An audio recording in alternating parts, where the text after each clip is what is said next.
Merhabalar, kanalıma, videoma hoş geldiniz arkadaşlar. Kumaşım süprem penye kumaş şu şekilde. Önce ikiye katladım, sonra dörde katlıyorum kumaşımı.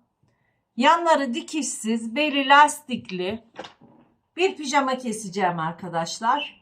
Sizlerin de görmesini istedim. Şöyle 4 kat yapıyoruz. Şöyle 4 kat katladım. Bakıyorum nasıl gözüküyor. Evet, gayet güzel gözüküyor. Şimdi ben bunun yanları dikişsiz pijama keseceğim arkadaşlar. Hemen beli lastikli olacağı için üstten 7 santim pay bırakacağım. Tabii önce üstünü bir düzelteceğiz şöyle. Penyelerde ister istemez eğrilikler oluyor. Şöyle düzeltme çizgisini çektikten sonra lastiğim 3 santim, 6 santim pay bırakıyorum. Neden 6 derseniz 3 santim lastik için, 3 santim de ön düşüklüğü için arkadaşlar. Hemen şöyle çiziyorum. Ölçülerimi daha önceden aldım, hazırladım. Oturuş yüksekliğim 30 santim. Oturuş yüksekliğini artık hepimiz öğrendik, biliyoruz nasıl alındığını ve pantolonlarda, pijamalarda mutlaka kullanılması gereken bir ölçü olduğunu. Benim pijamamın boyu şöyle 110 santim arkadaşlar. Uzun boylu birisine olacak bu. Şimdi buradan hemen 108'den çiziyorum boyumuzu.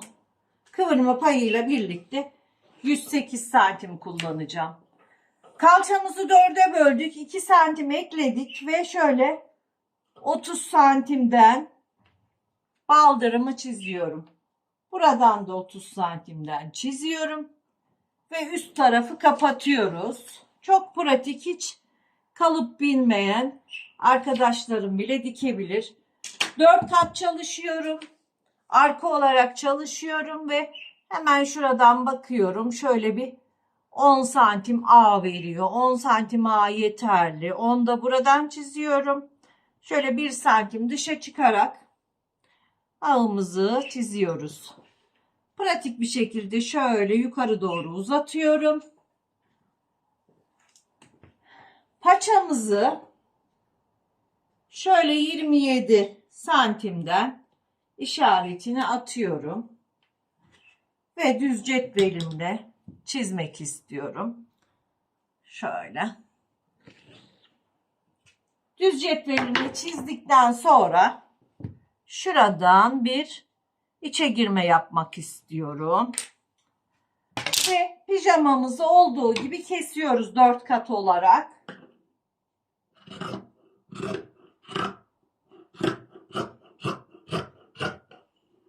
Overlock'ta dikeceğim. 1 santim dikiş payı veriyorum.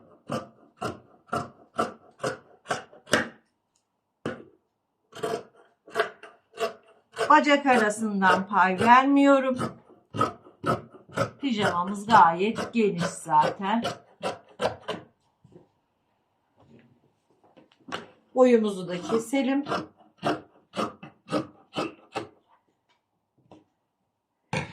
Pijamamı açıyorum arkadaşlar ikiye. Ortaya bir çıt atıyorum. Burada ön işlemi yapacağım. Şuradan 3 santim düşüyorum önden. 3 santim düşüklük yapıyorum. Ve hiç çizmeden burayı alıyorum.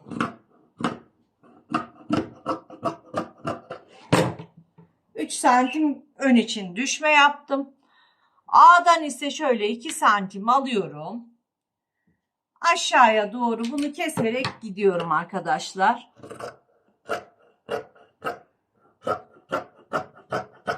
İki santimi ön paçadan bu şekilde çıkıyorum. Evet, öncelikle ağlarımı dikeceğim. Daha sonra da belimize lastik takacağız. Bu ölçüde ben 70 santim lastiği yeterli buluyorum arkadaşlar. Şimdi makine başında birlikte dikelim pijamamızı.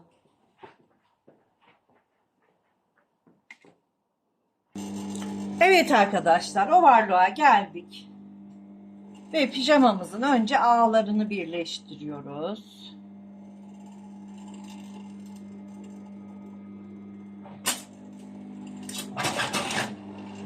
Süprem likrasız ince bir kumaştır arkadaşlar.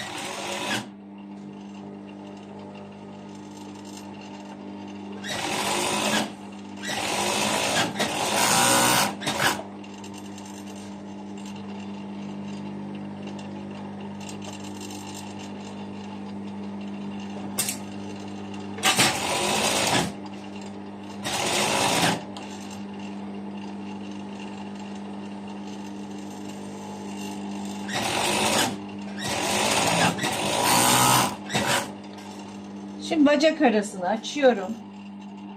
Paçadan başlıyorum.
Ve bitiriyoruz arkadaşlar.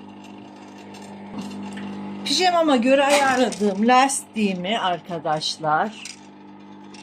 Bir dakika. Pijamama göre ayarladığım lastiğimi 4'e böldüm. Pijamamı da 4'e böldüm. Şimdi lastiğimizi overlock'ta kestirmeden dikiyoruz. Tutturuyoruz ve işaretini hemen alıyoruz. Şu şekilde işaretimize denk getiriyoruz. Bakın burada işaretimiz var. Adım ayarını açıyoruz overlock'umuzu. Düz dikişte yapıyorsanız da yine adım ayarlarını açıyoruz. Lastiği kestirmeden buraya takıyoruz. Büzgüleri eşit olsun diye. Bakın işareti dikişe denk getiriyorum. Bu işareti de buraya denk getiriyorum.